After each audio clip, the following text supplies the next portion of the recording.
సంవత్సరాల తరబడి ఎన్ని మందులు వాడినా మీ మోకాల నొప్పులు తగ్గట్లేదా? ప్రాణ పెయిన్ క్లినిక్ లో అత్యాధునిక చికిత్స. Welcome to Suman TV. నేను మీ నాగరాజ్ బైర్శెట్టిని. పత్రికా రంగంలో తెలుగునాట ఒక మార్పును తీసుకువచ్చి మీడియా దిగ్గజంగా పేరుగాంచిన రామోజీ గ్రూప్ సంస్థల అధినేత చెరుకూరి రామోజీరావు గారు ఈరోజు మన నుండి దూరం కావడం తెలుగు ప్రజలే కాదు, దేశంలోని ప్రతి ఒక్కరూ కూడా తీవ్ర దిగ్భ్రాంతికి గురయ్యారు. అయితే ఆయన మరణాన్ని చాలామంది జీర్ణించుకోలేకపోతున్నారు. పలువురు అంటే రాజకీయ ప్రముఖులు కావచ్చు, రాజకీయ నాయకులు, మీడియా సంపాదకులు రామోజీరావు గారితో తమకున్న ఒక అభిమానాన్ని కావచ్చు, అనుబంధాన్ని కావచ్చు ఈ సందర్భంగా పంచుకుంటున్నారు. ఇదే సమయంలోనే రామోజీరావు గారితో ఆయనకున్న అనుబంధాన్ని అంటే గతంలో ఈనాడులో పనిచేసినప్పుడు రామోజీరావుతో ఉన్న తన పరిచయాన్ని మనతో పంచుకోవడానికి ఈరోజు సుమన్ టీవీ స్టూడియోకి వచ్చారు. ఏపీ జర్నల్ మాజీ సంపాదకులు, ఈనాడు పూర్వపు బ్యూరో చీఫ్ అయిన వల్లీశ్వర్ గారు ప్రస్తుతం మనతో ఉన్నారు. సార్ నమస్తే. సార్ నమస్కారం. సార్ ఈరోజు నేను ఎలా ఉన్నానని మిమ్మల్ని అడగలేను. ఎందుకు ఈరోజు అంటే రామోజీరావు గారు ఈరోజు తెలుగు ప్రజలందరినీ వీడి వెళ్ళిపోయారు. ముఖ్యంగా తెలుగు రాష్ట్రాల్లో పాఠకులను వీడి వెళ్ళిపోయారు. చాలామంది తీవ్ర ఇబ్బందికి లోనయ్యారు. సరే, ఈ సందర్భంగా మీరు గతంలో ఈనాడులో పనిచేశారు కదా, మీరు ఎలా ఫీల్ అవుతున్నారు? రామోజీరావు గారు ఇక్కడ లేరు అన్న నిజాన్ని మీరు ఎలా ఫీల్ అవుతున్నారు? రామోజీరావు ఉన్నంత వరకు రామోజీరావు గారు యొక్క ఎదుగుదలను కొలబద్దగా చూశాయి మిగతా పత్రికలు. సార్ రామోజీరావు యొక్క పత్రిక సర్క్యులేషన్ కొలబద్దగా తీసుకున్నాయి కొన్ని పత్రికలు. Okay sir. ఈనాడులో పనిచేసిన వాళ్ళు అంటే ఒక పేరుండేది. ఈనాడులో పనిచేసిన వాళ్ళు వేరే పత్రిక వెళ్తే ఈనాళ్ళు చేసావా 5 ఏళ్ళ 10 ఏళ్ళ రవాయి చేరిపోయా అంటారని. సార్ ఏం పని చేశాడు, సెక్యూరిటీ గార్డ్గా పనిచేశాడా, ఆఫీస్ బాయ్గా పనిచేశాడా అని కూడా చూడరు అని ఈనాడికి అంత పేరుండేది. దానికి కారణం రామోజీరావు. ఎందుకంటే ఒక క్రమశిక్షణ ఈనాడు సంస్థలో ఉంది. దాన్ని ఆయన మొదటి నుంచి చాలా జాగ్రత్తగా కాపాడుకుంటూ వచ్చారు. ఇప్పుడు ఇవాళ నుంచి రామోజీరావు లేని లోకం చూస్తాం. అది ఎలా ఉంటుందో తెలియదు. ఈనాడు పత్రికను కావచ్చు, రామోజీ గ్రూప్ సంస్థల వ్యాపారాలను కావచ్చు, అన్నింటినీ కూడా ముఖ్యంగా పత్రికా రంగంలోని ఒక కొత్త ఒరవడిని తీసుకువచ్చిన రామోజీరావు గారు లేని ఈనాడును మనం చూడబోతున్నాం. ఏ విధంగా ముందుకు పోతుంది అనేది కాలం నిర్ణయించాలి రేపు ఎలా ఉంటుంది అనేది. అంటే ఈనాడు ఇటీవల పరిస్థితులు చాలా మార్పులు తీసుకొచ్చాయి. ఒక్క ఈనాడులోనే కాదు, చాలా పత్రికల్లో అంటే ఒక ఆర్గ్యుమెంట్ ఏముంటుందంటే ఒక్కొక్క కాలంలో పత్రికలు ఒక్కొక్క రకమైనటువంటి పాత్ర నిర్వహిస్తూ వచ్చాయి చరిత్రలో. స్వాతంత్రోద్యమ కాలంలో కొన్ని పత్రికలు ప్రభుత్వానికి అనుకూలంగా ఉన్నాయి లేదా తటస్థంగా ఉన్నాయి, అంటే బ్రిటిష్ ప్రభుత్వం. కొన్ని పత్రికలు స్వాతంత్రోద్యమం కోసమని జీవించాయి. స్వాతంత్రోద్యమాన్ని బాగా ప్రోద్బలం చేశాయి. అప్పటి వార్తలు ప్రజలకు అందించడంతో పాటు స్వతంత్ర సంగ్రామంలో ప్రజల్లో ఒక ఉత్తేజాన్ని రేకెత్తించడంలో కూడా అప్పటి పత్రికలు ఒక ముఖ్య భూమిక పోషించాయి కదా. అవును సార్. అలా చాలా డంకా అని కృష్ణా పత్రిక చాలా పత్రికలు ఉన్నాయి. సార్ పత్రికానికి అలా చేసినందుకు వాళ్ళు జైలు పాలయ్యారు. అయినా సరే పత్రికలు నడిపారు. ఇప్పుడు ఆ రోజుల్లో నువ్వు ఎందుకు పత్రిక ఎలా నడుపుతున్నావు అని మనం అడిగాం అనుకోండి, మాకు ఒక లక్ష్యం ఉంది అంటారు. ఏమిటంటే దేశాన్ని లిబరేట్ చేయాలి బానిసత్వం నుంచి. తర్వాత కాలంలో ఎమర్జెన్సీ 75 నుంచి ఎమర్జెన్సీ వచ్చింది. ఎమర్జెన్సీ కాలంలో పత్రికలకు నిషేధం విధించారు. అయినా సరే కొన్ని పత్రికలు స్ట్రగుల్ అయ్యాయి. దీన్ని ధిక్కరించాలని రకరకాల ప్రయత్నాలు చేస్తే వాళ్ళని అరెస్ట్ చేశారు. ఎందుకు మీరు వ్యతిరేకంగా రాస్తున్నారు అంటే దేశం కోసమని. ప్రతిదానికి పత్రికలు ఎప్పుడైనా సరే ఒక కాజు కోసమని, ఒక కాజ్ దృష్టిలో పెట్టి పనిచేస్తున్నాయంటే ఎందుకు చేస్తున్నాయి అని అనగానే ఒక సమాధానం చెప్తాయి. అలాగే ఈనాడు కూడా 1984 లోక్సభ ఎన్నికల సమయంలో మనం చూస్తే ప్రతిరోజు ఒక చిన్న పద్యం ఉండేది. మొదటి పేజీలో గజ్జల మల్లారెడ్డి గారు రాసేది. పత్రికల కాంగ్రెస్ వ్యతిరేకంగా. ఎందుకు కాంగ్రెస్ వ్యతిరేకంగా రాస్తున్నారు అని అడిగితే ఆ రోజు కాంగ్రెస్ పార్టీ పరిస్థితి ఎలా ఉందని అంత దిగజారిపోయింది. కాబట్టి ఈ రకమైన పాలన పోవాలి, స్వచ్ఛమైన పాలన రావాలి, మంచి పాలన రావాలి, మంచి ప్రభుత్వం రావాలి, ఆ కాజ్ కోసం. సందర్భంలో రామోజీరావు గారు కూడా చెప్పారు కదా సార్, కాంగ్రెస్ పార్టీకి తాము వ్యతిరేకమని కూడా చెప్పారు కదా సార్. అప్పటి కాంగ్రెస్కి వ్యతిరేకం అదే. Okay sir. అప్పటి పరిస్థితులకు తగినట్టుగా విషయం చెప్పారు ఆయన. అన్ని రోజులు పరిస్థితులు ఒకే రకంగా ఉండవు. అన్ని పార్టీల యొక్క గొప్ప పార్టీల యొక్క కమ్యూనిస్ట్ పార్టీ ఒకప్పుడు కమ్యూనిస్ట్ పార్టీలు అంటే ఆదర్శం ఇంకేం లేదు. 1966 నాటికి మీరు చూస్తే దేశంలో కమ్యూనిస్ట్ పార్టీ ప్రభుత్వంలోకి వచ్చేస్తుంది రేపే ఎల్లుండి అన్నట్టు ఉండింది. ఏమైనాయి? ఎక్కడుంది కమ్యూనిస్ట్ పార్టీ వాళ్ళ దేశంలో? ఎన్ని రాష్ట్రాల్లో ఉన్నాయి? కారణం ఏంటి అంటే కాలక్రమంలో మార్పులు వస్తూ ఉంటాయి. ఆ సిద్ధాంతాలని ఇవాళ లైక్ చేస్తున్నారా? ఆ రోజుల్లో సిద్ధాంతం వ్యతిరేకించిన వాళ్ళు ఉన్నారు. కమ్యూనిస్ట్ సిద్ధాంతం వ్యతిరేకించడమే పనిగా కొన్ని పత్రికలు పనిచేసాయి. ఇప్పుడు అలా లేదు కదా. సోషలిజం కోసం పనిచేసాయి మహామహులంతా, పీలు మూడు వాళ్ళంతా సోషలిజం, జయప్రకాష్ నారాయణ వాళ్ళంతా. కానీ ఇవాళ ఆ పరిస్థితులు లేవు. అందుకని కొన్ని కాలాల్లో కొన్ని పరిస్థితుల వల్ల కొన్ని కారణాల కోసమని కొన్ని పత్రికలు కమిట్మెంట్తో పనిచేయడం అనేది జరుగుతూ వచ్చింది. అలాగా ఈనాడు కూడా క్లెయిమ్ చేసింది, నేను ఈ పరిస్థితుల్లో ఇలాంటి లక్ష్యాల కోసం నేను పనిచేశాను. ఇప్పుడు కూడా చెప్పొచ్చు ఆ మాట. నేను మాట్లాడుతుంది ఏంటంటే రామోజీరావు గారు ఈనాడు పత్రికను డెవలప్ చేసిన దగ్గర నుంచి పత్రికగా, ఒక న్యూస్ పేపర్గా, నేను అంతమంది ఆంధ్రపత్రికలో పనిచేశాను, ఆంధ్రజ్యోతిలో పనిచేశాను. ఆంధ్రప్రభ లార్జెస్ట్ సర్క్యులేటెడ్ డైలీగా ఉన్న ఆంధ్రప్రభ యొక్క సర్క్యులేషన్ 1,50,000 ఎంత అప్పుడు. అలాంటి సమయంలో ఆంధ్రజ్యోతి 70,000 80,000. అలాంటి రోజుల్లో నేను కొత్తగా విజయవాడ ప్రారంభమైన ఈనాడులో నేను జాయిన్ అయ్యాను. ఇప్పుడు సార్ 78 నా అపాయింట్మెంట్ ఆర్డర్ కూడా మీకు ఇచ్చాను చూడండి. ఉందా సార్? రామోజీరావు మీ సెల్లులో ఉంటే మీరే చూపించండి సార్. అది అపాయింట్మెంట్ ఆర్డర్ మీరు చూపించండి. రామోజీరావు గారు సంతకం పెట్టిన అపాయింట్మెంట్ ఆర్డర్ అది. 1980 తర్వాత రామోజీరావు గారు జర్నలిస్టులు ఎవరికి అపాయింట్మెంట్స్ ఇవ్వటం మానేసి, ఆయన ఆర్డర్ సైన్ చేయడం మానేశారు ఆయన. అవునా సార్? ఎందుకంటే న్యూస్ టుడే అని ఒక కొత్త, చాలా అరుదైన అపాయింట్మెంట్ లెటర్ అది. సార్ సార్ సార్ ఒక ఎటువంటి డిసిప్లిన్ ఆయన ఎన్ఫోర్స్ చేశారు సార్, మీకు ఆ సంగతి చెప్పాలి. నేను ఒక చిన్న ఎగ్జాంపుల్ చెప్తాను వినండి. రోసయ్య గారు కాంగ్రెస్ పార్టీలో చేరారు 1980లో. చేరిన తర్వాత వారికి మంత్రి పదవి ఇచ్చారు రోసయ్య గారికి. వారు మంత్రి అయిన 2వ రోజు 3వ రోజు ఆయన ఏలూరు వచ్చారు. నేను అప్పుడు ఏలూరులో ఈనాడు స్టాఫ్ రిపోర్టర్గా నా కెరీర్ స్టార్ట్ అయ్యి 2 సంవత్సరాలు అప్పటికి.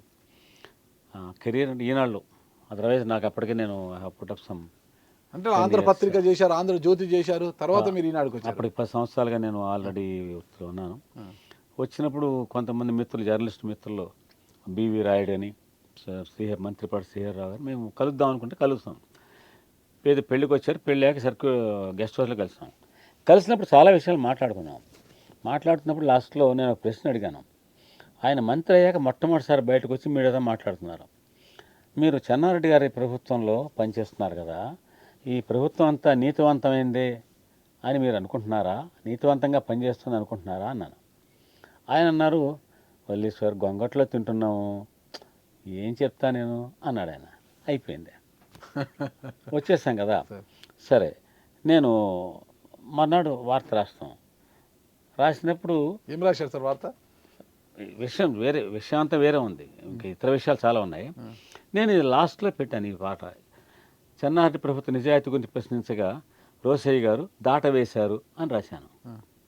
అంటే చెప్పలేదని, గొంగట్లో తింటున్నారు నేను రాస్తే అర్థం ఏంటి కదా. అంటే రాయకూడదా అంటే రాయకూడదు. బికాస్ ఆయన ఇంటెన్షను, ఆయన విషయం చెప్పాడు కానీ కాన్ఫిడెన్స్లో తీసుకుని ఇలా రాయమని ఉద్దేశం కాదు కదా. ఇంకొక విషయం, ఆయన ఫైల్ చూడరా అని ఇంకొకటి రాశాడు, చెప్పాడు. ఆయన చెప్తే ఇంకొక విలేకరి ఆయన రాశాడు, మంత్రులు ఫైల్ చూడరా అని చెప్పి ఈయన బయలుదేరుతుంటే సరే ఆ సబ్జెక్ట్ మాకు సంబంధం లేదు, నేను నా విషయం మాట్లాడతాను. ఇది డెస్క్లో ఉన్న వాళ్ళు ఏం చేశారంటే ఐటమ్ అంతా చదివిన తర్వాత, అరే మా అసలు ప్రశ్న కింద ఉంది కదా, ఈ ప్రశ్న కింద ఉంటే పైకి రావాలి కదా అని మార్చారు. విషయం అయితే అదే, వార్తలు మార్చలేదు, విషయాన్ని బయట తీసుకొచ్చారు. హెడ్డింగ్ ఏం పెట్టారు? చెన్నారెడ్డి ప్రభుత్వ నిజాయితీ, మంత్రి రోసయ్య మౌనం అని పెట్టారు. ఇప్పుడు కొత్తగా చెన్నారెడ్డి ప్రభుత్వం చేరిన రోసయ్య గారికి ఇది ఎంత ఎంబరేస్మెంటు. కరెక్ట్. పాత మంత్రులంతా వెళ్ళి చెన్నారెడ్డి గారి మీద పడిపోయారు. ఏంటిది, నువ్వేమైనా మంత్రి పదవి ఇచ్చావు చూడు, వస్తూనే ఎలా మాట్లాడాడు చూడని చెప్పని ఆ హెడ్డింగ్తో రోసయ్య గారు రామోజీ గారు ఫోన్ చేశారు. ఫోన్ చేసి ఏం మాట్లాడారు ఆయన. వెంటనే రామోజీ గారు నాకు ఒక సంజాయిషి అడిగారు, నన్ను ఎక్స్ప్లెనేషన్ కాల్ఫర్ చేస్తూ రిటర్న్గా ఇచ్చారు. అది రోసయ్య గారు నేను అలా అనలేదంటున్నారు, ఇది క్రెడిబిలిటీ ముఖ్యం కదా, ఇది ఎలా జరిగింది వివరించమని రాశారు. దీన్ని ఏమంటారు? డిసిప్లిన్. నేను సమాధానం ఇచ్చాను. నేను రాసిన రిపోర్ట్ కూడా ఎంక్లోజ్ చేశాను. నేను రాసిన దాంట్లో దీన్ని కింద ఉంది, అది టోన్ డౌన్ చేసి పెట్టాను. పైగా ఏదో ఆయన మౌనం వహించారని లేదు, ఏదో దాటవేశారని ఏదో దాటవేశారు. చెప్పాం. ఇది పని కట్టుకుని ప్రభుత్వ నిజాయితీ మౌనం అంటే అర్థం ఏంటి? ఆ గొంగట్లో తింటున్నది అలాగే ఉంది కదా ఇది. బట్ ఇలాంటి ఇలాంటి ఇలాంటి అప్రోచ్ ఒక చీఫ్ ఎడిటర్ స్థాయిలో ఆయన ప్రతి చిన్న అంశము కూడా ఒక అకౌంటబిలిటీ అంటే ఒక నిబద్ధత ఉండాలి రిపోర్టర్కి అని చూసేవారు రామోజీరావు. That I respect. అలాంటి సంఘటనలు చాలా జరిగాయి. నేను కంప్లైంట్ చేశాను మిడిల్ మేనేజ్మెంట్స్ మీద, నేను ఫైట్ చేశాను. బట్ ఈ స్టూడ్ ఫర్ వాల్యూస్. అది రామోజీరావు యొక్క ప్రత్యేకత. మీరు స్పెసిఫిక్గా అడిగితే ఏమన్నా చెప్తాను. అది ఇప్పుడు అంటే మీరు ఇతర పత్రికలలో పనిచేశారు, తర్వాత మళ్ళీ ఈనాడులోకి వచ్చారు.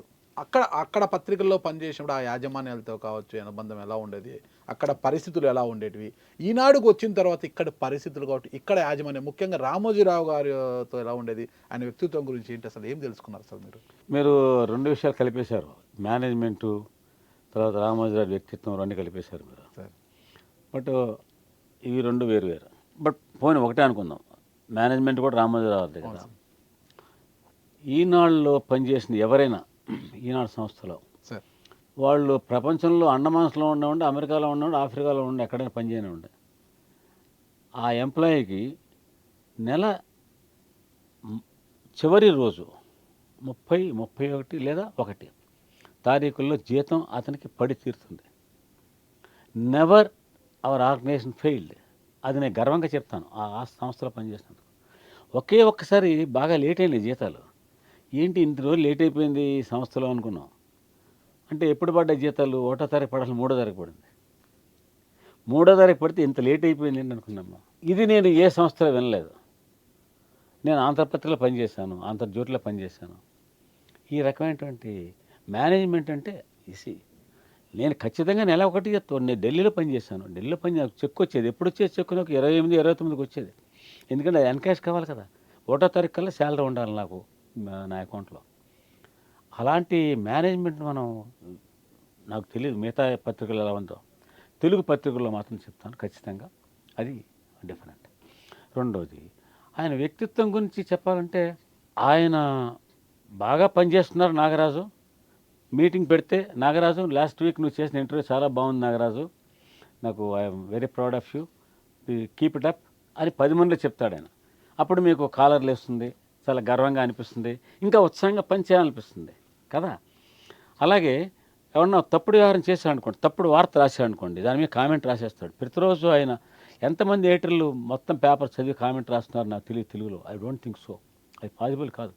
ఆయన రోజు మొత్తం ఈనాడు చూస్తారు. ఆయన జిల్లాల నుంచి వచ్చే మినీ సప్లిమెంట్లు, జిల్లా టాబ్లెట్స్ 29 జిల్లాల టాబ్లెట్స్ చూసేవారు. వాటి మీద కామెంట్స్ రాసేవారు. ఎవడి చెత్త హెడ్డింగ్ పెట్టింది అని రాస్తారు. మంచి హెడ్డింగ్ అనుకోండి, వెరీ గుడ్ అని రాస్తాడు. వెరీ గుడ్ రాశాడంటే వాడికి అది క్రెడిట్ ఎక్కడో యాడ్ అవుతుంది వాడికి. ఆయన మళ్ళీ ఇవాళ రాసి కూడా 1 నెల తర్వాత 2 నెలల తర్వాత మళ్ళీ కలుసుకుంటే మీటింగ్లో గుర్తుపెట్టుని చెప్తాడు, నువ్వు రాసింది చాలా బాగుందయ్యా అది అవాళ అంటాడు. మీటింగులు జరిగేవి. ఆయన చీఫ్ ఎడిటర్గా ఆయన స్వయంగా చూస్తున్నంతకాలం నెలకో 2 నెలలకో స్టాఫ్ రిపోర్ట్లు మీటింగ్ యూనిట్ల వారికి జరుగుతుండేవి. ఆ యూనిట్ల మీటింగ్లో డిస్కషన్స్ వస్తుండేవి. ఇది నేను విజయవాడలో ఏలూరులో పనిచేప్పుడు విజయవాడలో మీటింగ్లు జరిగాయి. తిరుపతిలో చూశాను, తిరుపతిలో పనిచేసినప్పుడు. తిరుపతి ఒక యూనిట్ హెడ్ క్వార్టర్స్. వైజాగ్లో చూశాను. ఇప్పుడు ఒక ఎగ్జాంపుల్ చెప్తాను. నేను IPKF, Indian piece keeping force, శ్రీలంకలో రాజీవ్ గాంధీ ప్రధానమంత్రిగా ఉండగా మన ప్రభుత్వం పీస్ కీపింగ్ ఫోర్స్ పంపించింది. ఆ పీస్ కీపింగ్ ఫోర్స్ పంపడం వల్ల నౌకాదళం మీద భయంకరమైనటువంటి భారం పడింది. తూర్పు నౌకాదళానికి హెడ్ క్వార్టర్స్ విశాఖపట్నం. అంచేది నేను తూర్పు నౌకాదళంలో నేను ఒక 3 నెలలు 4 నెలలు 4 మాసాల పాటు కష్టపడి చాలామంది కలిసి ఈ ఐపీకేఎఫ్ యొక్క ఇంపాక్ట్, ప్రభావం నౌకాదళం మీద ఎలా ఉంది అని రాబట్టాను. ఆ సమాచారం పెద్ద స్టోరీ అది. వాళ్ళకి ట్రాన్స్ఫర్లు ఆపేశారు. డ్రాషియర్స్ అంటే కొరియర్ వెళ్ళాలంటే హెలికాప్టర్ వాడేవాళ్ళు మానేశారు. బ్రాస్టాక్స్ అంటే ఏడాదికి ఒకసారి ఉత్తుత్తి యుద్ధాలు చేస్తుంటారు వాళ్ళు సముద్రంలో ప్రాక్టీస్ కోసం, అవి మానేశారు. సప్లైస్ తగ్గించేశారు. ఏడాదికి 10 టవల్స్ ఇవ్వాలనుకోండి మీ కుటుంబానికి 4 ఇస్తున్నారు. టవల్ సబ్బులు నెలకి 4 ఇవ్వాలనుకోండి 2 ఇస్తున్నారు. అన్నీ ట్రాన్స్ఫర్లు ఆపేశారు, ప్రమోషన్లు ఆపేశారు. ఇన్ని యాక్టివిటీస్ ఆగిపోయినాయి భారత నౌకాదళంలో ఒక ఐపీకేఎఫ్ వల్ల. ఈ స్టోరీ నేను రాసినప్పుడు అది న్యూస్ టైంలో చాలా పతాక శీర్షికలు వేశారు. పెద్ద స్టోరీ అది. అంత పెద్ద స్టోరీ చిన్న విషయం కాదు. 4 నెలలు కష్టపడి సంపాదించింది అది. అదే ఈనాడులో కొన్ని లోకల్ కారణాల వల్ల వాళ్ళు ఏం చేశారు, ఎడిటోరియల్ వాళ్ళు దాన్ని మినీలో వేశారు, మెయిన్ పేపర్లకి పంపకుండా. నెల రోజుల తర్వాత రామోజీ గారు మీటింగ్కి వస్తే, వల్లేశ్వర్ ఐపీకేఎఫ్ది చాలా మంచి స్టోరీ, చాలా బాగా రాసావు నువ్వు, ఐఎమ్ వెరీ హ్యాపీ, చాలా నీ ఎఫర్ట్ అందులో కనబడిందయ్యా అని. ఈ పక్కన మీటింగ్ కదా, ఈ చీఫ్ సబ్జెక్ట్స్ ఉన్నారు మేధావులు, వాళ్ళని ఉద్దేశించి మీరు తగలబెట్టారయ్యా మీరు ఐటమ్ని, అది మిన్నులో వేసే ఐటమ్ అది, ట్యాబ్లెట్లు వేసే ఐటమ్ అది అని వాయించాడు ఆయన. చెప్పండి, ఎంతమంది ఎడిటర్లు ఎంత జ్ఞాపకం పెట్టుకుని ఇది విలువైనది, ఈ సబ్జెక్ట్కి న్యాయం జరగలేదు. అంటే మీడియా అంటే అధిపతిగా ఉన్న ఆయనే చాలా కాలం పాటు చీఫ్ ఎడిటర్గా బాధ్యతలు చేశారు కదా సార్, బాధ్యతలు నిర్వహించారు కదా. ఎందుకు అంటారు ఆయన చీఫ్ ఎడిటర్గా ఉన్నారంటారు? అంటే తెలుగు అంటే అంత ఇష్టమా ఆయన, తెలుగు నుడికారాలు? మొదటి నుంచి చీఫ్ ఎడిటర్ ఆయన, అంటే మొదటి నుంచి కాదు, కొంతకాలం ఏవికే ప్రసాద్ ఎడిటర్గా ఉండేవారు మొదట్లో. తర్వాత ఏదో కారణాల వల్ల ఆయన వెళ్ళిపోయిన తర్వాత ఈయన ఏం సార్ తనే చీఫ్ ఎడిటర్గా ఉంటూ, అంటే అకౌంటబిలిటీ ఉండాలి. ఎడిటర్లను మాత్రం వేరే ఎడిటర్ని పెట్టేవారు. చాలామంది చేశారు ఎడిటర్లుగా. ప్రభాకర్ ఒక ఆయన చేశారు, రమేష్ బాబు ఒక ఆయన చేశారు, ఇంకా అంతకుముందు ఒక ఆయన చేశారు, సలీమా ఒక ఆయన చేశారు. బట్ ఎడిటర్లు అంటే న్యూస్ ఎడిటర్స్ వాళ్ళు అనమాట. ఆయనకి నాకు అర్థమైందంటే న్యూస్ పేపర్ అంటే ఒక ఊహ ఉండేది. ఆ ఊహ ఒక ఇమాజినేషన్ ఉండేది. నేను ఒక శక్తివంతమైన పత్రిక నడుపుతున్నాను అనే భావన, ఆ భావన ఆయనకు ఆనందం కలిగించేది. ఆ శక్తివంతమైన పత్రిక కావాలంటే శక్తి ఎక్కడి నుంచి వస్తుంది? తను ఒక్కడు పనిచేస్తే కాదు కదా. అందుకని ఎడిటోరియల్ టీం పనిచేయాలి, రిపోర్టర్స్ పనిచేయాలి. వీళ్ళు పనిచేస్తే సరిపోదు కదా. మంచి క్వాలిటీ పేపర్ తీసుకొస్తుంటే ఇది మార్కెట్లోకి వెళ్ళాలి. దాని ఎంఎంపీఎల్ మార్గదర్శి మార్కెటింగ్ ప్రైవేట్ లిమిటెడ్ వాళ్ళు తీసుకెళ్ళాలి. ఆదాయం కావాలి కదా. సర్క్యులేషన్ పెరుగుతుంటే అడ్వర్టైజ్మెంట్స్ వాళ్ళని రుద్దేవారు మీటింగ్లు పెట్టి. సర్క్యులేషన్ పెరుగుతూ నువ్వే బిజినెస్ ఎంత ఇచ్చావని. ఓకే, ఒక గొప్ప విషయం చెప్తానండి రామోజీ గారి గురించి. ఇది నేను తెలుగు న్యూస్ పేపర్లో చూడలేదు. ఇది వృత్తిని వ్యాపారాన్ని 2 వేరువేరుగా చూశాడు ఆయన. నేను పనిచేసిన 26 సంవత్సరాల కాలంలో నాకు ప్రస్ఫుటంగా కనిపించింది ఇది. మీరు రిపోర్ట్ రాస్తారు, మీ ఏ సబ్జెక్టు రాయదగిందో మీరు రాస్తారు అది. ఓకే, ఇంకొక ఆయన పెద్ద బిజినెస్ మ్యాన్, ఆయన పెద్ద అడ్వర్టైజ్మెంట్ ఇచ్చాడు, ఫుల్ పేజ్ యాడ్ ఇచ్చాడు, 2 పేజీలు యాడ్ ఇచ్చాడు. ఆయన పెద్ద యాడ్ ఇచ్చాడు, కొంచెం వాళ్ళ న్యూస్ రాయి అని మీకు ఆయన చెప్పడం. ఎప్పుడు చెప్పలేదు, చెప్పకూడదని కూడా చెప్పాడు ఆయన. ఇది వ్యాపారం, విలువలు పాటించారు. ఇది వృత్తి, పత్రికా రంగంలో విలువలు పాటించారు. మీరు ఏదైనా అనండి, ఈ వృత్తి వేరు, వ్యాపారం వేరు. అడ్వర్టైజ్మెంట్ బిజినెస్ చేసేవాడు వాళ్ళ ఎగ్జిక్యూటివ్ వాళ్ళు పిలిచి యాడ్స్ ఇస్తురా, వాళ్ళు ఇంత బిజినెస్ ఏమి యాడ్స్ ఇచ్చావు, వాళ్ళతో మీటింగ్ వేరు. ఆ మీటింగ్లకి ఎప్పుడు ఎడిటోరియల్ స్టాఫ్ని పిలవాలా, వీళ్ళ మీటింగ్ వాళ్ళని ఎప్పుడు పిలవాలా. ఇప్పుడు కొన్ని పత్రికలు అయిపోయాయి సార్. ఇప్పుడు వాళ్ళ దగ్గర రిపోర్టింగ్ కోసమో ఒక స్టాఫ్ రిపోర్టర్నో బ్యూరో చీఫ్గానో ఏదైనా వెళ్తే అపాయింట్మెంట్ కోసం వెళ్తే మంత్లీ ఎంత బిజినెస్ ఇస్తావు, సంవత్సరానికి ఎంత బిజినెస్ ఇస్తావు, ఎంత సర్క్యులేషన్ చేస్తావు అడుగుతున్నారు సార్. ఏం వార్తలు రాస్తాను అడగడం లేదు కదా. ఆ పరిస్థితి వచ్చింది ఇప్పుడు. కానీ ఈనాడు ఎప్పుడు అలా లేదు కదా సార్. ఎప్పుడు రిపోర్టర్స్ని బిజినెస్ తెమ్మని అడగలేదండి. నీ మాట ఎందుకు చెప్తున్నా అంటే, అంతకుముందు ఆంధ్రపత్రిక పనిచేస్తాను, ఆంధ్రజ్యోతి పనిచేస్తాను, ఆంధ్రప్రభలో చూశాను. వాళ్ళు ఏం చేస్తారంటే reporters can bring ads, advertisements తీసుకురావచ్చు. తీసుకొస్తే వాళ్ళకి 15% కమిషన్ ఇస్తారు. 10% or 15% ఇస్తారు కదా.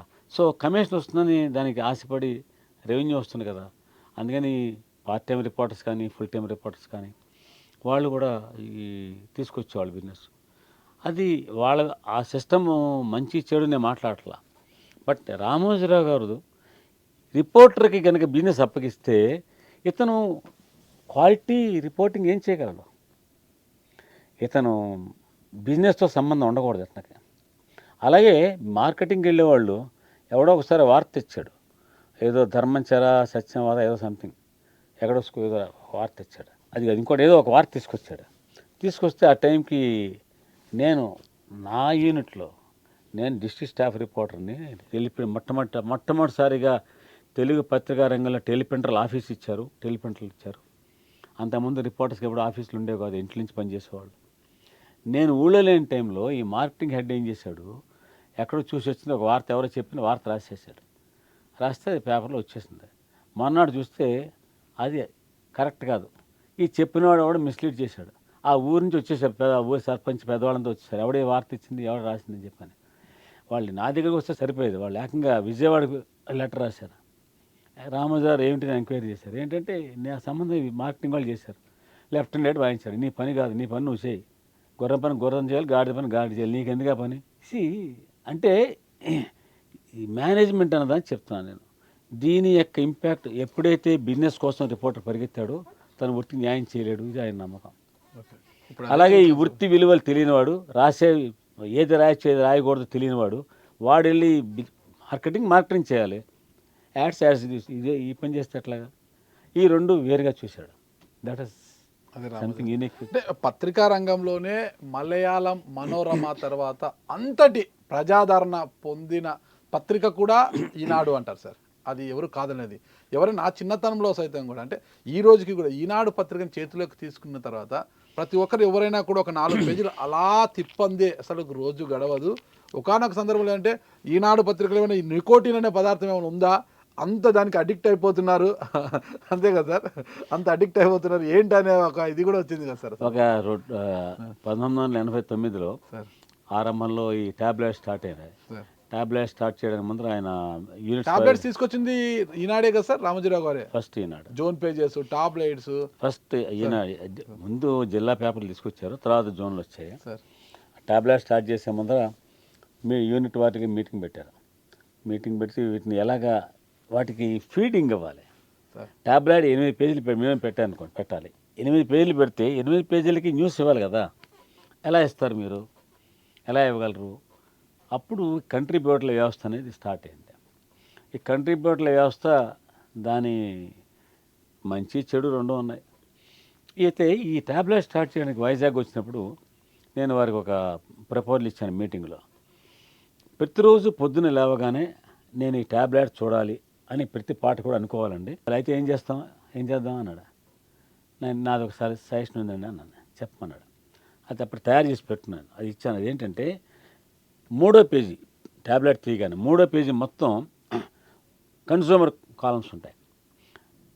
ఈ రోజు నుంచి రేపటి నుంచి 2 రోజులు బ్యాంకులు సెలవు, ఈరోజు జూకి సెలవు, ఈరోజు ఏదో మ్యూజియంకి సెలవు, టెలిఫోన్ బిల్స్ కట్టడానికి ఈ నెంబర్ నుంచి ఈ నెంబర్ దాకా రేపు ఆఖరి రోజు, గ్యాస్ కనెక్షన్ ఈ ఏజెన్సీలో బుక్ చేస్తే ఇవాళ బుక్ చేస్తే 10 రోజులు పడుతుంది, ఈ ఏజెన్సీలో 6 రోజులు పడుతుంది.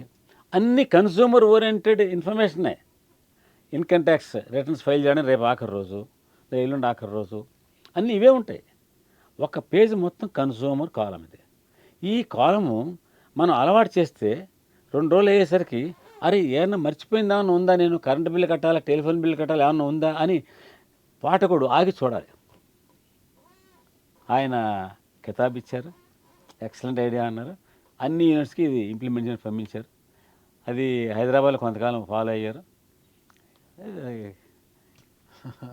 సార్ ఒక్కటి సార్, ఇప్పుడు ఈయనని 4th ఎస్టేట్ దిగ్గజంగా కూడా చెప్తుంటారన్నమాట రామోజీరావు గారు. అంటే మన ప్రజాస్వామ్యంలో రాజ్యాంగం ద్వారా మనకు సంక్రమించబడింది, అంటే ప్రజలకు సంక్రమించబడింది 3 వ్యవస్థలు మాత్రమే. 4వ వ్యవస్థ లేదు సార్. రాజ్యాంగము మనకు సంక్రమించబడనిది మీడియా రంగం సార్. అది 4th ఎస్టేట్ ఎక్కడ లేదు. అంటే ఇప్పుడు 4th ఎస్టేట్ మీడియా అని అంటారు కదా సార్. అంటే దాన్ని 4th ఎస్టేట్ అంటే ఒక ప్రజాస్వామ్యంలో మీడియా వ్యవస్థని కూడా ఒక నిలబెట్టిన ఘనత, ఒక 4th ఎస్టేట్ దిగ్గజం అనేది రామోజీరావు గారు అంటుంటారు కదా సార్. ఎలా సాధ్యమైంది? అలా ఎవరన్నారు నాకు తెలియదు. రామోజీరావు గారు తెలుగు పత్రికా రంగానికి సంబంధించినంత వరకు కొన్ని అంశాల్లో ఆయన మోడల్. ఏమిటి అంశాలంటే, నెంబర్ 1 పత్రికా భాష. అంతకుముందు నేను ఆంధ్రపత్రికలో పనిచేశాను కదా, మీకు చెప్తాను. ఈ గతంలో జరిగిన విషయాలన్నీ పాఠకులకు కరతలామలకమే రాసేవాళ్ళం. కరతలామలకం అంటే తెలుసా మీకు? చేతిలో ఆమలకం అంటే ఇది ఉసిరికాయ అనమాట. చేతిలో ఉసిరికాయ పెట్టామనుకోండి, ఇలా పెట్టి ఇదేమిటి అంటే కరంలో పెట్టిన ఉసిరికాయ. ఇదేమిటంటే కనబడుతుంది కదా, కరతల మలకం అంటే చేతిలో పెట్టిన ఉసిరికాయ ఎలాగైతే నీకు కనబడుతుందో అలాగా గతంలో జరిగినవన్నీ పాఠకులకు తెలుసు. ఓకే ఓకే మనం ఇప్పుడైతే విదితమే అని రాస్తాం సార్ ఇప్పుడైతే. విదితమే అని రాస్తున్నాం అవును సార్. కదా. కానీ అప్పట్లో ఈ గతజల సేతుబంధనం ఇలాంటి అంశాలను తవ్వుకోవడం గతజల సేతుబంధనమే అని ముఖ్యమంత్రి అన్నారు అని రాసేవాళ్ళు. ఆంధ్రప్రదేశ్ రాసేవాళ్ళం గతజల సేతుబంధనమే అంటే అయిపోయింది, దాటి వచ్చేసావు అక్కడ. ఇప్పుడు నేను వంతెన కడతానంటే వచ్చేసాక వంతెన కట్టడం ఏంటి, నువ్వు కట్టిన తర్వాత రావాలి కానీ ఇలాంటివి. కనుక ఈ తెలుగు భాషని సరళమైన తెలుగు భాషలో పత్రిక రావాలి. అతి సామాన్య 5వ క్లాస్ చదువుకున్నవాడు కూడా పత్రిక చదవగలగాలి.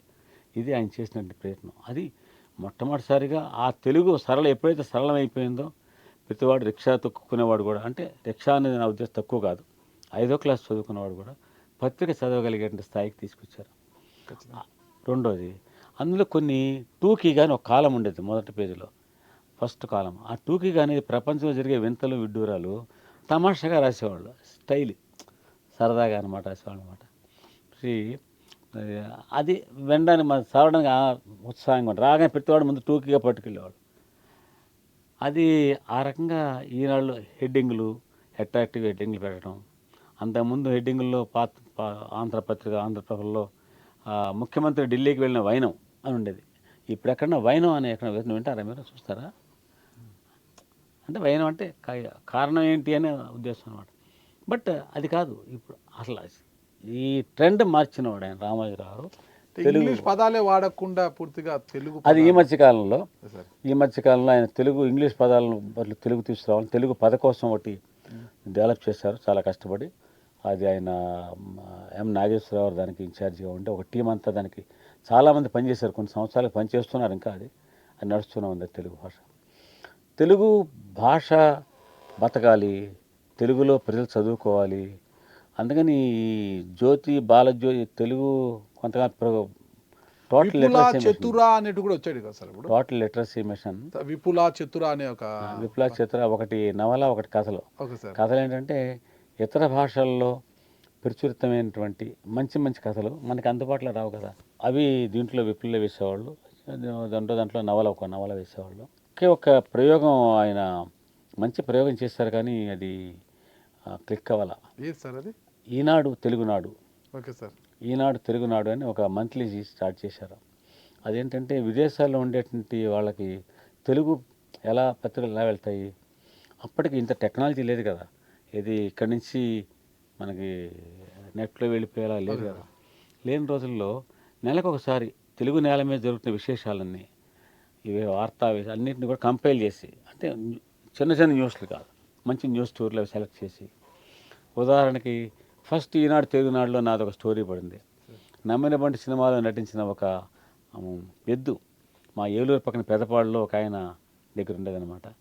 ఆ ఎద్దు గురించి నాకు మా అప్పారావు గారిని, డాల్ఫిన్ అప్పారావు గారు అంటారు, వారు చెప్పారు.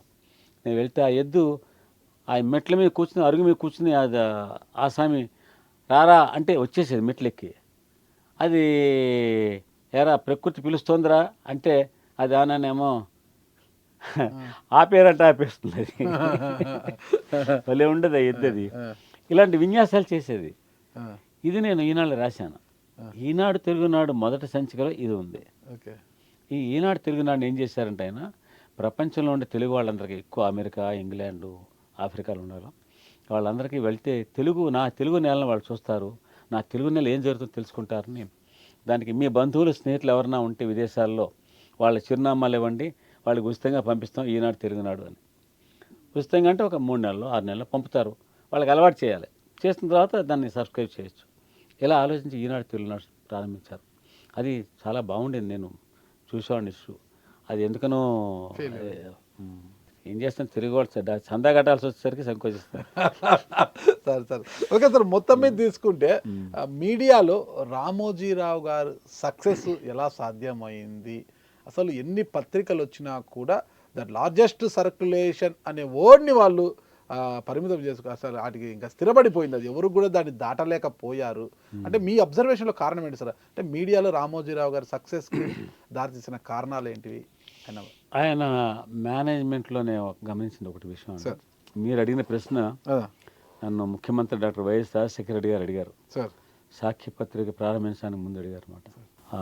ఏమిటయా రామోజీరావు సక్సెస్కి కారణం ఏంటి చెప్పు అన్నాడు. అంటే సాక్షి ప్రారంభించే ప్రయత్నాలు జరుగుతున్నాయి ఒక పక్కన. పైగా వాళ్ళకి ఒక ఇంప్రెషన్ ఉండేది ఈ రాజశేఖర రెడ్డి గారు. మీరు వైఎస్ గారి దగ్గర చీఫ్ పిఆర్ఓగా ఉన్నారు సార్. అప్పటికి ఆంధ్రప్రదేశ్ జర్నల్కి వచ్చాను నేను. Okay sir. ఏమిటంటే అడిగారు, రామోజీరావు హెడ్డింగ్లు పెడతారు, చూస్తారు అని ఉండేది వాళ్ళకి. అది కరెక్ట్ కాదు.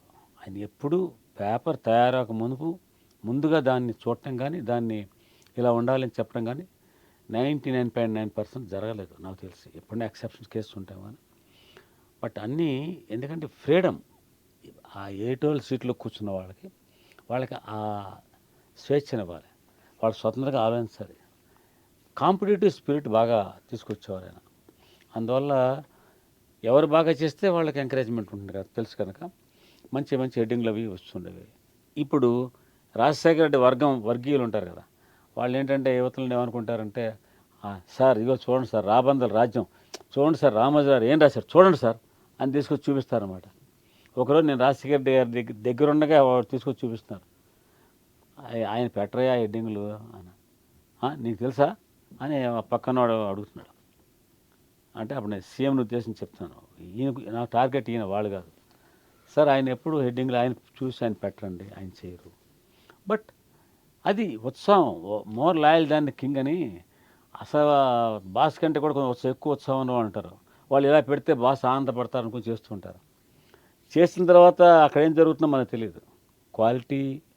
క్వాలిటీ విషయంలో, క్రెడిబిలిటీ విషయంలో చాలాసార్లు ఆయన చెప్పారు, తరచూ చెప్పేవారు. ఈనాడు ఒక క్రెడిబిలిటీతో ఈనాడు డెవలప్ అవ్వాలి. ఈ క్రెడిబిలిటీని దయచేసి పాడు చేయకండి. తిరుపతిలో ఎన్టీ రామారావు 82 మే మహానాడు జరిపి ఆ సాయంత్రం పబ్లిక్ మీటింగ్ అడ్రస్ చేశారు తిరుసాన్ రోడ్లో. నేను Tirupati head quarters unit reporter ఉన్నా. అక్కడికి వెళ్ళాను నేను. ఆ సభకి వెళ్తే జనం బాగా పెద్ద ఖాళీ స్థలం ఉంటుంది. నేను చుట్టూ కొలిచాను, జనం నుంచున్న చుట్టూ కొలిస్తే నాకు 2 లక్షల చదరపు అడుగులు వచ్చింది. నిలబడితే ఎంత ఉంటున్నాను పాదాల దగ్గర, అంతే కదా. సో 2 లక్షల చదరపు దాదాపు 2 లక్షల మంది జనం హాజరయ్యారు దీనికని రాశాను. రాస్తే ఆయన అడిగారు తర్వాత, తిరుపతి జనాభా ఎంత? 1,50,000. 2 లక్షలు ఎక్కడి నుంచి వచ్చారు అంటే, బయట వాళ్ళ నుంచి వచ్చారు సార్. ఎలా కొలిచావు? ఇలా కొలిచాను. నువ్వు పాదాల దగ్గర కొలిచావు, కానీ కూర్చున్న వాళ్ళు కొంతమంది ఉన్నారు కదా ముందర, ఫోటోలు కనబడుతున్నారు. కూర్చున్నవాడు ఎంత స్పేస్ తీసుకుంటాడు, నిలబడ్డవాడు నడుం దగ్గర ఎంత స్పేస్ తీసుకుంటాడు, ఇవన్నీ కొలిచి చెప్పన్నారు అని లెక్కేస్తే 1 లక్ష. చూసావా, 2 లక్షలను రాస్తే మన క్రెడిబిలిటీ ఏమైందయ్యా? ఇమాజిన్ చేయండి, తెలుగుదేశం పార్టీ ఆవిర్భావాన్ని స్వాగతిస్తోంది ఈనాడు, అంటే ఎడిటోరియల్ పాలసీ. కానీ ఈ సభకి 2 లక్షల మంది అని రాయడాన్ని ఆయన జీర్ణించుకోలేదు. క్రెడిబిలిటీ భారీగా జనం వచ్చారని రాస్తే పోయేది కదా, ఎందుకంత అత్యుత్సాహం? క్రెడిబిలిటీ కోసం తప్పించారు. ఈనాడు క్రెడిబిలిటీ ఉండాలని, అది అనేక సందర్భాల్లో అది కనబడుతూ ఉంటుంది. అంటే అప్పట్లో టీడీపీకి వెన్నుదన్నుగా నిలిచింది ఈ రామోజీరావు గారు ఈనాడు పత్రిక అంటారు కదా సార్. కొంతమంది రాజకీయ నాయకులు విమర్శలు చేస్తూనే ఉంటారు కదా సార్. కొన్ని గైడ్లైన్స్ ఇచ్చారండి, ఎడిటోరియల్ గైడ్లైన్స్. సార్ ఆ గైడ్లైన్స్ ప్రకారం మీరు పాత పేపర్ అన్నీ తీసి చూడండి, వాటికి విరుద్ధంగా ఉండదు. అన్ని పార్టీల అధ్యక్షుల, ప్రధాన కార్యదర్శుల వార్తలు మాత్రమే మొదటి పేరులో రావచ్చు.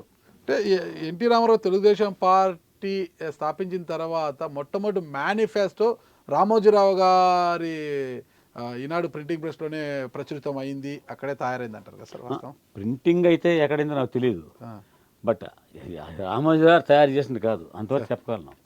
ఎందుకంటే రామారావు గారు పార్టీ పెట్టారు, ఆయన వీరిని సంప్రదించారు, వీరు ఆలోచన తీసుకుని ఉండొచ్చు.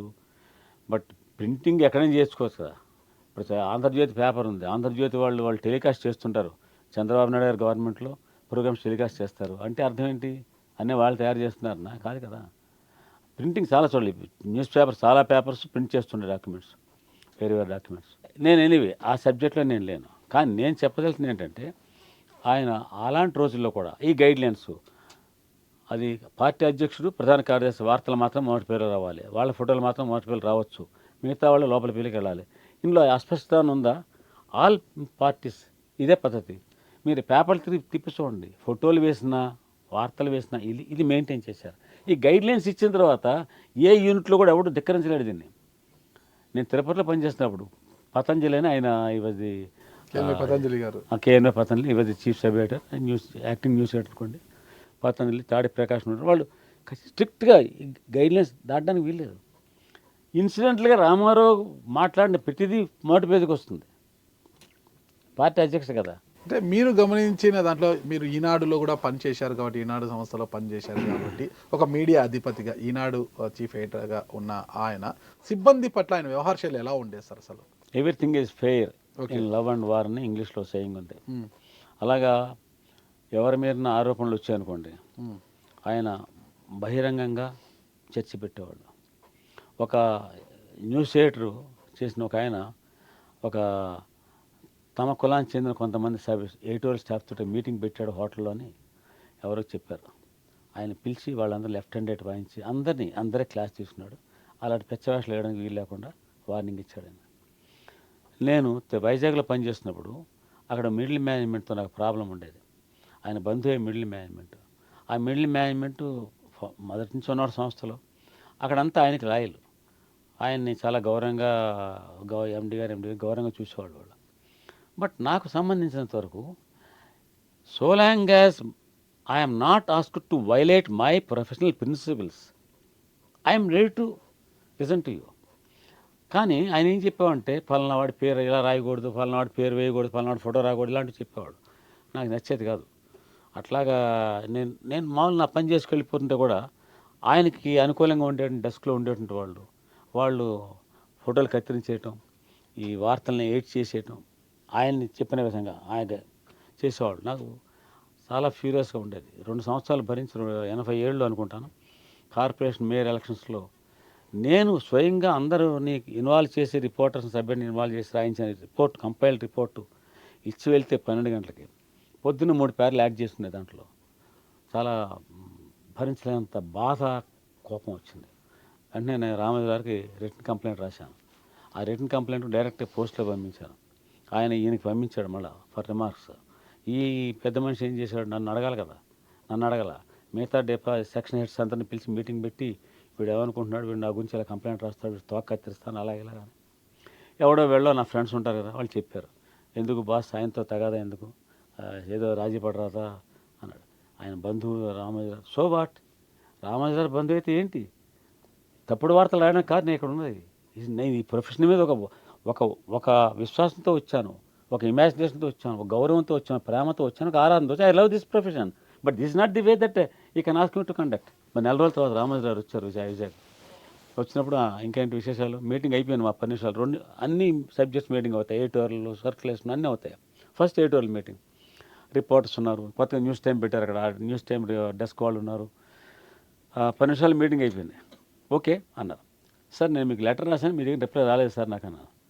అదేంటి అవ్వలేదా, సార్ట్ అవుట్ అవ్వాలి, పక్కన ఆయన అడిగాడు, ఏమయ్యా ఏంటి సార్ట్ అవుట్ కాలేదా అన్నాడు. అంటే ఆయన నాతో ఏదో మాట్లాడుతున్నాడు. వల్లీశ్వర్ మనం మాట్లాడుతున్నాం, నేను ఏమొక్క చోట్ల చైర్మన్ ఒక చూస్తాను సార్. ఆయన సరే విషయం ఏంటి చెప్పన్నారు.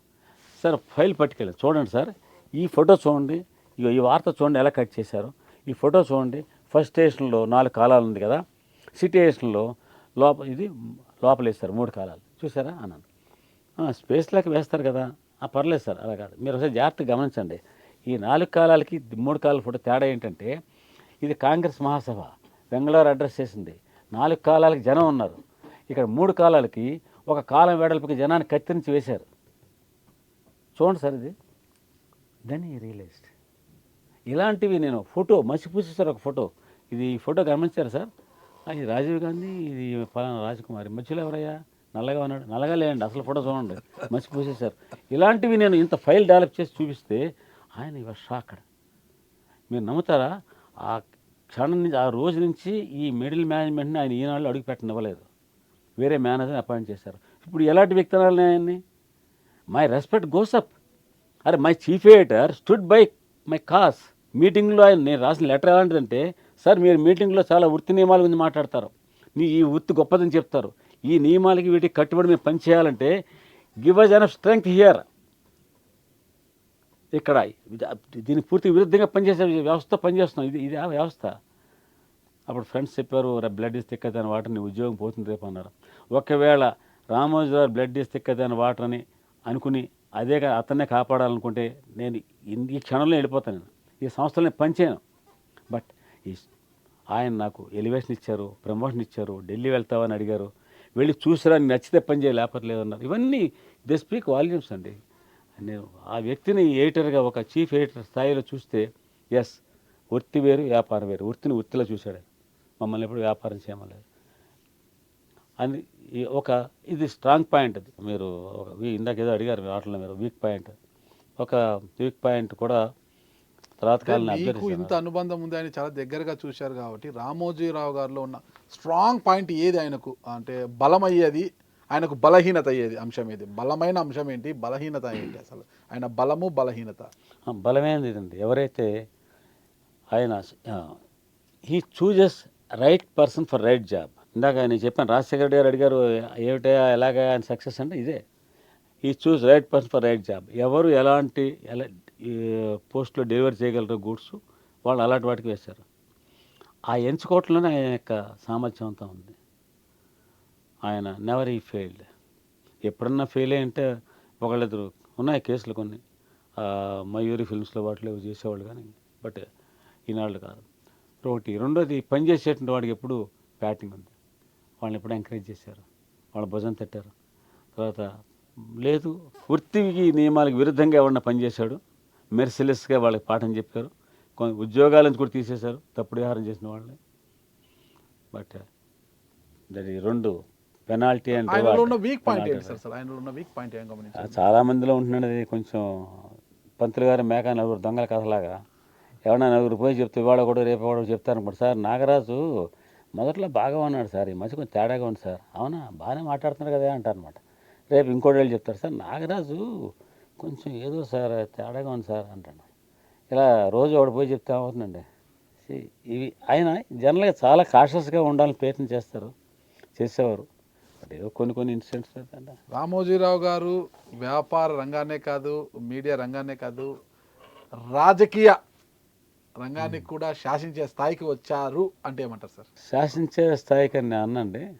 ఆయా కాలమాన పరిస్థితులను బట్టి రాష్ట్రానికి దేశానికి ఏది మంచిది ఆయన నమ్మారో దానికోసమని పత్రిక పనిచేయడం తప్పులేదు అనుకున్నారు, అంతే. ఇంతటి గొప్ప దార్శనికుడు, రాజనీతిజ్ఞుడు అనుకోవచ్చు. ఇలాంటి రామోజీరావు గారు ఈరోజు తెలుగునాట పాఠకులను వదిలి వెళ్ళిపోయారు. ఫైనల్గా ఏం చెప్పబోతారు సార్? ఒక వ్యాక్యూమ్ వస్తుందండి. వ్యాక్యూమ్ అంటే నిన్నటిదాకా రామోజీరావు ఉన్నారు అంటే ఈనాడు రామోజీరావు ఇన్సెపరబుల్.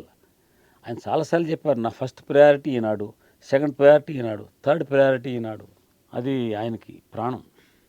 అంచేత ఆయన లేకుండా చూడటం అంటే చూడలేం. ఫైట్ చేయాలన్నా అక్కడ రామోజీరావు ఉన్నారు. ఇప్పుడు ఎవరితో యుద్ధం చేయాలి? మా దగ్గర విఎస్ఆర్ శాస్త్రిని ఒక న్యూస్ ఎడిటర్ ఉండేవారు. ఆయన వేరే ఛానల్లో ఉన్నారు. ఆయన తరచూ చెప్తుండేవాడు, ఆయన న్యూస్ ఎడిటర్ ఉన్నప్పుడు, మిడిల్ మేనేజ్మెంట్లో వీళ్ళు వచ్చి అవి ఇవి రాయమంటారు. ఇవన్నీ ఏంటంటే నాన్ సెన్స్. ఏది రైటో రాంగో వెళ్ళి సింహం నోట్లో తలబెట్టేస్తాం కావాలంటే, అంతేగాని ఈ నాన్ సెన్స్ ఏంటి అనేవాడు. అంటే సింహం రామోజీరావు సింహం లేకపోతే ఎలా ఉంటుందో చూడాలి. కాలం ఎలా ఉంటుందో దాన్ని. కొంతమంది అనుభవజ్ఞులు ఉన్నారు అక్కడ, సమర్థమైన వాళ్ళు ఉన్నారు. ఏటోల్ సైడ్ ముఖ్యంగా నాగేశ్వరరావు వంటి వాళ్ళు, they are competent enough. D N Prasad ఉన్నారు. బట్ ఒక హెడ్ ఉన్నారు కుటుంబానికంటే, ఏదైనా సమస్య వస్తే, సంకోచం వస్తే, అనుమానం వస్తే ఆ హెడ్ వంక చూస్తాం, క్లారిఫికేషన్ కదా. ఇప్పుడు ఇమ్మీడియట్గా ఆ వ్యాక్యూమ్ వచ్చేసింది, హెడ్ వ్యాక్యూమ్. సార్ ఫైనల్గా ఒకటి చెప్పండి సార్, రాష్ట్రంలో ప్రభుత్వాలు మారిన ప్రతిసారి కూడా రామోజీరావు గారిని ఇబ్బంది పెట్టే పరిస్థితులు వచ్చాయన్నమాట. అది వ్యక్తుల పర్సనల్ ప్రాబ్లమ్స్ వల్ల. కానీ ఆయన కొత్త గవర్నమెంట్ ఏదొచ్చినా కూడా, నా గత అనుభవాలు చెప్తున్నాను, ఏదొచ్చినా కూడా ఒక ఏడాది పాటు అసలు మనం జోలికి వెళ్ళద్దు. వాళ్ళు వర్క్ చేయనివ్వండి ప్రభుత్వానండి, వాళ్ళు ఏం చేస్తారో చూద్దాం, ఇదే ఉండేది ఆయనకి. ఇంతటి అంతే తప్ప గొప్ప వ్యక్తి అంటారు ప్రభుత్వం సార్. కొత్త గవర్నమెంట్ వచ్చిన దగ్గర నుంచి వీళ్ళ మీద రాళ్ళు వేద్దాం బుర్ర చేద్దాం అది నేను I had never seen that. అంటే ఇంతటి రామోజీరావు గారు గురించి ఇన్ని గొప్ప వాక్యాలు చెప్పారు మీరు, ఒక సక్సెస్ గురించి చెప్పారు. మరి అలాంటి రామోజీరావు గురించి చివరి దశలో ఈ మార్గదర్శి చిట్ ఫండ్స్ డిపాజిట్ల సేకరణ అంటూ కూడా చాలా ఇబ్బందులకు గురి చేసింది ఏపీ ప్రభుత్వం కదా సార్, దాని గురించి ఏం చెప్తారు? జగన్కి ఏం కనిపించిందో, ఆయన ఎందుకు అంత తీవ్రమైనటువంటి చర్యలు తీసుకున్నాడో, వాటిలో నిజం ఎంతో నిజం కాకపోవడం ఎంతో, ఇవన్నీ ఇక్కడ కూర్చుని మనం ఎలా జడ్జ్ చేస్తామండి? We cannot. నేను సంస్థలో ఉన్నప్పుడు నా అనుభవాలు నేను చెప్పాను మీకు. నేను ఇప్పుడు నేను సంస్థలో లేను, అంత దగ్గర చూడట్లేదు, ప్రభుత్వంలో లేను, కొన్ని దగ్గర చూసే అన్నా అనుకుంటే, బట్ ఎక్కడో తేడా వచ్చింది. అంటే జనరల్గా human relations are very important for whether for a politician or for a media man. ఒక ఎడిటర్కైనా ప్రభుత్వానికైనా మానవ సంబంధాలు చాలా ముఖ్యమైనవి. ఆ మానవ సంబంధాలు ఎప్పుడైతే దెబ్బతింటాయో, బలహీనపడతాయో, ఇలాంటి ప్రపంచంలో ఏ అధినేత కూడా తన యొక్క అధికారాన్ని ప్రదర్శించో, తన బల ప్రదర్శనతోటో, ధన ప్రదర్శనతోటో మనుషుల్ని గెలిచినట్టుగా మనం వినలేదు, చూడలేదు. ప్రేమించడం, ప్రేమను వ్యక్తం చేయడం, ప్రేమిస్తున్న నమ్మకం అవతల కలిగించడం, శత్రువును కూడా గెలవచ్చు. ఎక్కడో తేడా వచ్చింది. ఓకే, థ్యాంక్ యూ సార్, మంచి విశేషాలు చెప్పారు సార్. థ్యాంక్ యూ సార్, నమస్తే సార్. ధన్యవాదాలు, నమస్కారం.